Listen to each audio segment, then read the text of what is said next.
Hello and welcome to another edition of Speedy Sparks. My name's Ant Hagan and I'm an AR designer from the UK. I'm also AR consultant for TLNT stroke Reality House. The point of this video series is not to home in on building one type of effect or a whole effect build, but it's to focus on a few little tips and little project or spark projects that might be able to help you in a number of situations when building out full projects. Today we're going to be looking at a really simple topic, which is converting audio for Spark. You wouldn't believe how many people get tripped up with this or don't quite know where the guidance is and don't know about how to turn MP3s into the correct formats and then set up a basic audio playback controller. Okay, so let's get started. The simplest issue you're going to find is straight off the bat when you try to add audio into a Spark project. So if we try and find an MP3 somewhere, let's have a little look. Here we go. Let's give this a whack.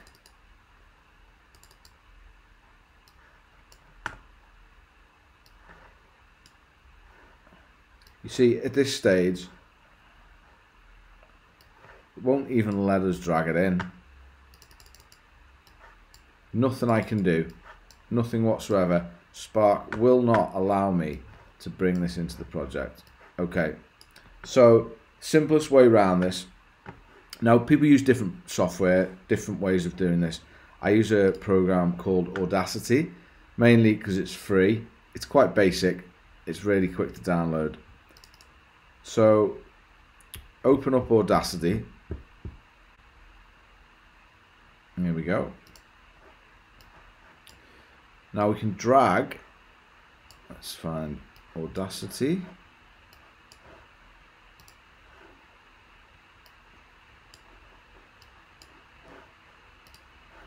Come out of this. There we are. Okie dokie. Drag that straight into here. There we go. Now, first thing you'll notice is it's in stereo. This isn't going to work. We need to split it into mono. So if you see this little icon at the top here, split stereo track to mono. It's the first thing we need to do. So get rid of that. That's done. So it's in mono now, which is something that Spark will accept. Then the format always needs to be in 16-bit. So we can also do that here. And the rate has to be 44/100 Hertz. Also a requirement. Now, let's get the track that part of the track we want. So we're just going to bring in the first minute. You can easily use Audacity to just edit bits of music. You're never going to really be using much more than a minute, I think, most of the time anyway. There we go. Now, let's get back into Spark and let's give that, let's just save this. Export. Here's another thing, export the audio. This is really important. When you're doing this, you have to add it as an M4A. There we go. Really important. Save that. Okie dokie. Off we go. That should pop up on our desktop.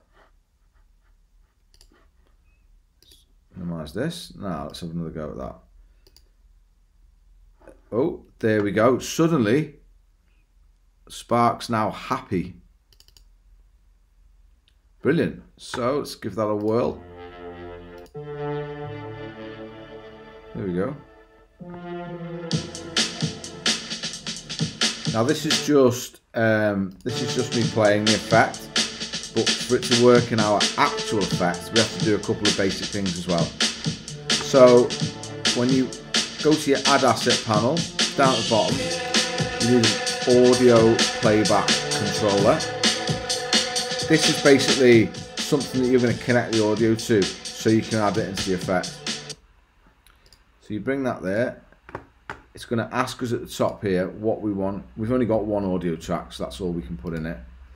You've got some properties. You want it to play when we start. You want it to loop, so when it comes to an end, it'll automatically play in the effects again. And then in our objects panel, we simply add a speaker. Get that in there. And again, it's going to ask us, what do we want to play it with? We've got no audio. Audio playback controller. Now, straight away, you can hear the music's actually started itself.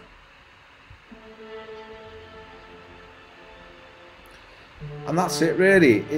It sounds like something that you would just be a really simple process, but you know, this is Spark AR, and you know, nothing's ever that straightforward. So anyway, thanks for tuning in for another edition of Speedy Spark, and I hope to see you all again soon.